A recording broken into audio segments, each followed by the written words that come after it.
Hi നമസ്കാരം. ഈ ഒരു നവംബർ മാസം ഒന്ന് റെക്കോർഡ് ചെയ്ത് വെക്കണമെന്ന് വല്ലാത്തൊരാഗ്രഹം. ആ ഒരു ആഗ്രഹത്തിന് പുറത്താണ് ഈ ഒരു വീഡിയോ. ഇന്ന് നവംബർ 1 കേരളപ്പിറവിയും അതോടൊപ്പം കർണാടക രാജ്യോത്സവം കൂടിയാണ്. അപ്പോൾ മഗടി റോഡ് കേരള സമാജം ഓഫീസിൽ ഇന്നൊരു പുതിയ മലയാളം മിഷൻ്റെ ക്ലാസ് ഉദ്ഘാടനം ഉണ്ടായിരുന്നു. അതിൻ്റെ വിശേഷമാണ് ഈ വീഡിയോ. ഞാനും സേതുവും കൂടിയാണ് ഇന്ന് മെട്രോയിൽ ഈ പരിപാടിക്ക് പോയത്. സംസ്കാരവും സാഹിത്യവും നിറഞ്ഞ ഈ മണമുള്ള മണ്ണ് നമ്മുടേതാണ്. മലയാളവും മലയാളിയും ലോകത്തിന്റെ അഭിമാനം എന്ന ആശയം ഹൃദയത്തിലേന്തിയാണ് ഓരോ മലയാളിയും കേരളപ്പിറവി ആഘോഷിക്കുന്നത്. അതേ ദിവസം തന്നെയാണ് 1956 നവംബർ 1 കന്നഡ ഭാഷയുടെ അഭിമാനമായ കർണാടകയും രൂപം കൊണ്ടത്. സംഗീതവും സാംസ്കാരിക സമ്പന്നതയും എല്ലാം ചേർന്ന എന്റെ തനിമയുള്ള നാട് കർണാടക നമ്മളെ സ്നേഹത്തോടെ സ്വീകരിച്ച, ജീവിതത്തിനും പഠനത്തിനും അവസരം നൽകിയ ഈ ഭൂമിക്ക് നന്ദി അറിയിക്കുന്നു.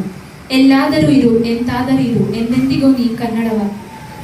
ഇന്ന് നാം ഒരുമിച്ച് പറയേണ്ടത് ഒന്ന് മാത്രം: ഭാഷ മാറാം, സംസ്കാരം മാറാം, പക്ഷെ സ്നേഹവും ഐക്യവും ഒരേപോലെയാണ്. മലയാളം നമ്മുടെ അഭിമാനം, കന്നഡ നമ്മുടെ ജീവിതം, ഇരുവരും നമ്മുടേതാണ്.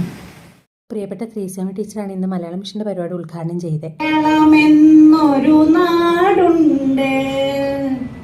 ഇനി 1-2 വർഷം കൂടി പിറന്ന നാട്ടിലെത്താൻ കൊതിക്കുന്ന വിദേശത്തുള്ള നമ്മുടെ മലയാളികൾ ഓർക്കും, നാളികേരത്തിന്റെ നാട്ടിൽ എനിക്കൊരു നാഴിയിടങ്ങഴി മണ്ണുണ്ട്, നാഴിയിടങ്ങഴി മണ്ണുണ്ട്, അതിൽ നരയണ കിളിക്കൂട് പോലുള്ളൊരു 4 കാലോലപ്പുരയുണ്ട്, 4 കാലോലപ്പുരയുണ്ട്.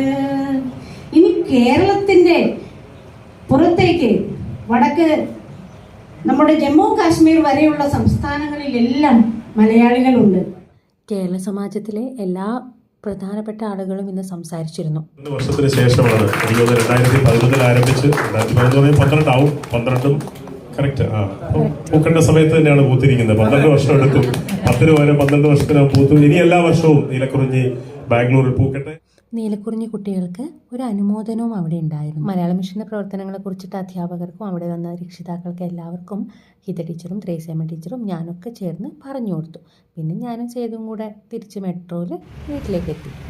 ഇന്ന് പിന്നെ വിശേഷമൊന്നും ഉണ്ടായിരുന്നില്ല. എന്നാൽ പിന്നെ നാളെ കാണാം കേട്ടോ.